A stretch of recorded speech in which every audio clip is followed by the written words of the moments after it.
కర్నూలు జిల్లాలో అల్పపీడనం కారణంగా జిల్లాలో ప్రభుత్వ ప్రైవేట్ పాఠశాలకు డీఈఓ సెలవు ప్రకటించారు.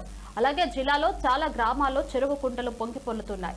దీంతో చాలా గ్రామాలకు రాకపోకలకు అంతరాయం ఏర్పడింది. ఇక జిల్లాలోని హాలహర్వి బొల్లవరం గ్రామంలో కొద్దిగా భారీగా వర్షం కురిసినా కూడా రహదారులన్నీ జలమయమై రాకపోకలకు తీవ్ర అంతరాయం ఏర్పడుతుందని గ్రామస్తులు ఆందోళన చెందుతున్నారు. అధికారులు వరదలు తప్ప ఎలాంటి చర్యలు తీసుకోవాలని ఆలోచన మాత్రమే చేయడం లేదని మండిపడ్డారు. ఈ గ్రామ ప్రజలు ఇలాంటి ఇబ్బందులు ఎప్పుడు ఎదుర్కోవాల్సిందేనని, చిన్నపిల్లలు ముసలులు బయటికి వెళ్లాలన్నా కూడా చాలా ఇబ్బందికరంగా ఉంటుందన్నారు. ప్రస్తుతం ఎప్పటికైనా స్పందించి సమస్యను పరిష్కరించాలని గ్రామాల ప్రజలు కోరుతున్నారు.